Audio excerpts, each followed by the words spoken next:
Human values and professional ethics has been introduced as part of your syllabus for the graduation students as well as for engineering and the others.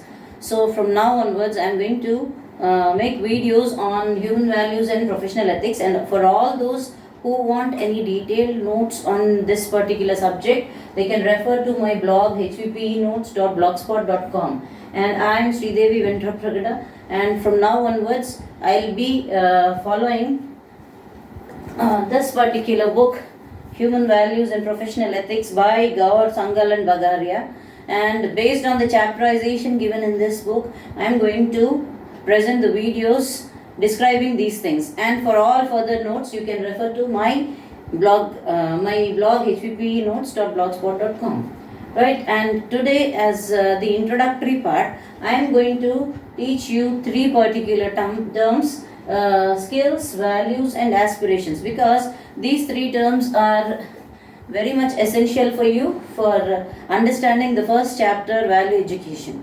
So let us have a look at these three terms. But before that, let me tell you the purpose of introducing human values and professional ethics as a subject to you all. The main reason behind introducing this subject is that these days the students who are coming out of universities and colleges and all, they are well versed with various types of skills depending upon their subjects, but when it comes to values, they are not taught any values anywhere. As such, the students who are having skills but are devoid of values, they are proving to be more harmful to the organization.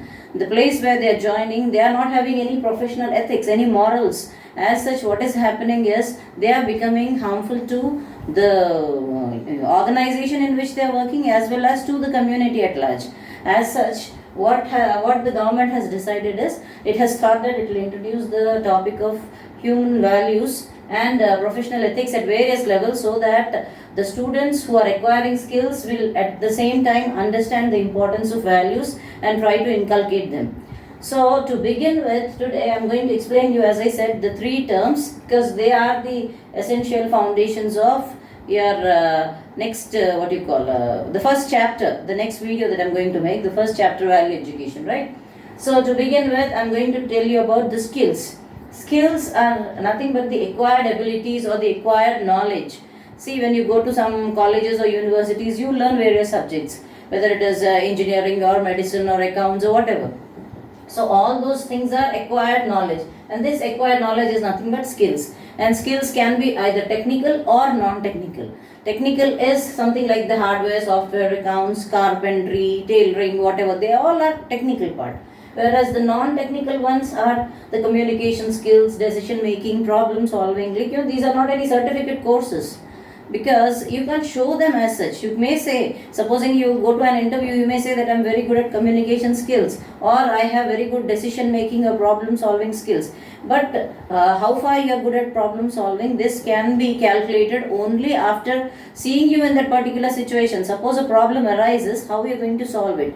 Based on that only your problem solving capacity comes out. Otherwise we can't judge you, right? So these are the non-technical skills, and remember that skills are usually related to the mind and the hand. They are related to the mind and the hand. Like for example, a software programming, you have to use your brain. For accounts, you have to use your brain. For works like carpentry or tailoring, as I said, you need to use your hands. So these are related to the mind and the hand. And the next term that I'm going to tell you is about values. Values are the set of good beliefs that guide human behavior. See, right from your birth, as you start growing, you are surrounded by different kinds of people, whether it is the family or relatives or friends or your classmates, school atmosphere or the society. All these have an impact on you, right? So what happens is, you develop a set of beliefs, and certain qualities, of course, you even get by birth, right? You, like for example, you are very kind at heart. So that kindness comes to you by birth, right? From your age 2 or 3, that kindness is exhibited by you in your various behavior patterns. So certain qualities, certain values come by birth, but generally, you develop values by observing your family. Suppose you're brought up in a very good family where your parents are very good natured, then obviously you will develop a set of good beliefs that I should be like this, I should be kind, I should be humble, I should be honest, like that. Whereas supposing if you are brought up in a very bad family, wherein people are very cruel and all that kind of thing, then you will develop a set of bad beliefs, not good beliefs, but bad beliefs. And here, what we are saying as values is nothing but a set of good beliefs. We are not discussing about bad beliefs here. So, set of good beliefs that guide human behavior. It's nothing but your behavior that guides your behavior, right? So, these are the examples: kindness, loyalty, honesty, courage. These are all examples of values. And these values are related to the heart. See, unlike related to the mind and heart, hand, this is related to the heart.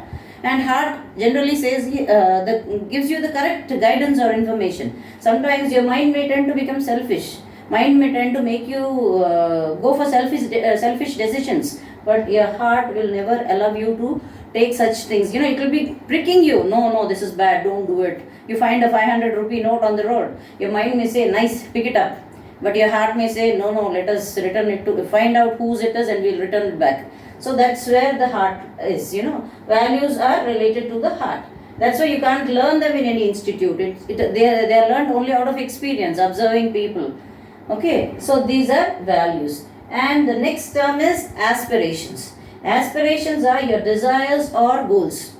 And your desires or goals are again based on your values. If you have good values, you will develop good aspirations. If you are having bad values, you will develop bad aspirations. I am trying to explain this particular concept with the help of a diagram. See here, look at this. You have skills, but you are not bothered about values. You have skills, but you are not bothered about values. So what happens? Skill-based aspirations you will develop. When you develop skill-based aspirations, your aspirations often tend to be selfish and harmful because they are not guided by values. Whereas if you have skills and you give importance to values also, and based on these two, based on both, if you are deciding some aspiration, then your aspirations usually tend to be good and beneficial to all, to everyone, to you, to your family, to the society, even to the environment and all. So this is the thing, and I have given you two examples. Now to explain that, let me tell you, supposing if you are very dynamic and daring, dashing, and you also develop certain skills like archery or sword fight, or otherwise shooting and all those things. So what happens is you are very good at certain skills, you are very strong, you are very bold, you are very dynamic. Now if you are skill bound, then you try to use those skills sometimes in a negative manner. You try to become a thief or a robber or a smuggler or something like that. Even a thief is very dynamic, daring, dashing, but in the negative way. He also can use a knife, a gun, or a pistol, whatever, but in a negative way. Whereas if your skills are guided by good values, then you try to become a police officer or an army officer, and you use your skills for the betterment of the society, for the betterment of the nation, and you will not even harm the environment. That's why education should be such that it imparts not just skills, but it combines skills with values. Then you will develop positive aspirations which are good for everyone. Right? So in this particular video, I have explained to you three terms. One is skills, next values, and aspirations. These form the basis of the entire human values and professional ethics subject. Right? So in the next video, I'll try to explain to you the chapter 1 of the book that I have shown you, value education. So we'll discuss that part in the second video. So keep watching, and for those who want to watch my next videos, please like, share and subscribe. Have a nice day.